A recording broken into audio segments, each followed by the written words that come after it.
Of management accounting ആണ്, അല്ലെങ്കിൽ characteristics of management accounting. അപ്പോൾ ഇതിൽ ഒന്നാമത്തെ ക്യാരക്ടറിസ്റ്റിക്സ് ആയിട്ട് വരുന്നത് provide accounting information. Management accounting is based on accounting information. Management account എന്താണ്?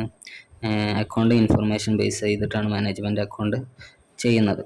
അപ്പോൾ അതിൽ ഇൻവോൾവ് ചെയ്യുന്നത് it involves presentation of information in a way suitable to the management. മാനേജ്മെൻറ്റിന് സ്യൂട്ടബിൾ ആയിട്ടുള്ള രീതിയിൽ അക്കൗണ്ടിങ് ഇൻഫർമേഷനെ പ്രസൻറ്റ് ചെയ്യുന്ന രീതിയാണ് എന്ത് പറയുന്നത്, മാനേജ്മെൻറ്റ് അക്കൗണ്ടിങ് എന്ന് പറയുന്നത്. അപ്പോൾ അതിലൂടെ മാനേജ്മെൻറ്റിന് ആവശ്യമായിട്ടുള്ള അക്കൗണ്ട് ഇൻഫർമേഷനൊക്കെ എന്ത് ചെയ്തു, മാനേജ്മെൻറ്റിന് ലഭിക്കും. അടുത്ത പോയിന്റ് വരുന്നത് ഡിസിഷൻ മേക്കിംഗ് ആണ്. മാനേജ്മെൻറ്റ് അക്കൗണ്ടിൻ്റെ മെയിൻ ഒബ്ജക്റ്റീവ് തന്നെ നമ്മളുടെ മാനേജ്മെൻറ്റിന് ഡിസിഷൻ മേക്കിങ്ങിന് ആവശ്യമായിട്ടുള്ള ഇൻഫർമേഷൻ പ്രൊവൈഡ് ചെയ്യുക എന്നുള്ളതാണ്. അപ്പോൾ മാനേജ്മെൻറ്റിന് ഡിസിഷൻ എടുക്കാനുള്ള വിവരങ്ങളൊക്കെ മാനേജ്മെൻറ്റ് അക്കൗണ്ടിലൂടെ ലഭിക്കുന്നു. അടുത്തൊരു പോയിന്റ് വരുന്നത് studies cause and effect relationship.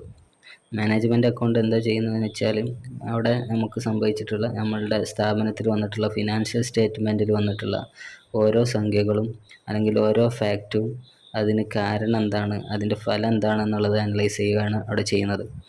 അപ്പോൾ സ്ഥാപനത്തിലൊരു ലോസ് സംഭവിച്ചിട്ടുണ്ടെങ്കിൽ ആ ലോസ് എന്തുകൊണ്ട് വന്നു എന്നുള്ളത് അവിടെ ഇൻവെസ്റ്റിഗേറ്റ് ചെയ്യപ്പെടുന്നു. അതേപോലെ പ്രോഫിറ്റ് വന്നിട്ടുണ്ടെങ്കിൽ, സ്ഥാപനത്തിനൊരു പ്രോഫിറ്റാണ് വന്നിട്ടുള്ളതെങ്കിൽ ആ പ്രോഫിറ്റ് വരാനുള്ള കാരണം എന്താണ്, അതിനെ പ്രോഫിറ്റിനെ അഫക്റ്റ് ചെയ്ത ഫാക്ടേഴ്സ് എന്തൊക്കെയാണെന്നുള്ളതൊക്കെയാണ് അനലൈസ് ചെയ്യുന്നത്.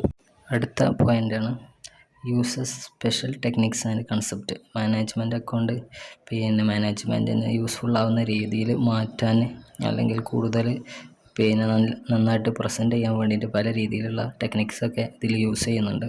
പ്രധാനമായിട്ട് അതിൽ യൂസ് ചെയ്യുന്നത് standard costing, budgetary control, ratio analysis, responsibility account, അങ്ങനെയുള്ള കാര്യങ്ങളൊക്കെയാണ് ഇതിൽ പ്രധാനമായിട്ട് യൂസ് ചെയ്യുന്നത്. അപ്പോൾ മാനേജ്മെൻറ്റിന് കൂടുതൽ ഹെൽപ്ഫുൾ ആവുന്ന രീതിയിൽ മാറ്റാൻ വേണ്ടിയിട്ട്, അക്കൗണ്ടിങ് ഡാറ്റകളെ മാറ്റാൻ വേണ്ടിയിട്ട് ഇതിൽ പല ഇമ്പോർട്ടൻ്റ് ആയിട്ടുള്ള നല്ല നല്ല ടെക്നിക്കുകളൊക്കെ എന്ത് ചെയ്യുന്നുണ്ട്, യൂസ് ചെയ്യുന്നുണ്ട്. അതുപോലെ അടുത്തൊരു പോയിൻ്റാണ് ക്വാണ്ടിറ്റേറ്റീവ് ആൻഡ് ക്വാളിറ്റേറ്റീവ് ഇൻഫർമേഷൻ. നമുക്കറിയാം ഫിനാൻഷ്യൽ അക്കൗണ്ടിങ്ങിലും അല്ലെങ്കിൽ കോസ്റ്റ് അക്കൗണ്ടിങ്ങിലൊക്കെ നമ്മൾ ക്വാണ്ടിറ്റേറ്റീവ് ഇൻഫർമേഷൻ മാത്രമാണ് ഡീൽ ചെയ്യുന്നത്.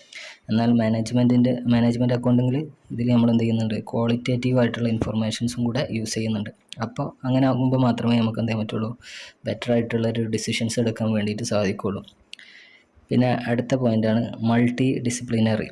അതായത് നമ്മളുടെ ഈ മാനേജ്മെൻറ്റ് അക്കൗണ്ട് ചെയ്യണമെങ്കിൽ നമ്മൾ ഒരുപാട് സബ്ജക്റ്റുകൾ അല്ലെങ്കിൽ ഡിസിപ്ലിൻസ് എന്ത് ചെയ്യണം, ഇതിൻ്റെ കൂടെ അറിഞ്ഞിരിക്കണം.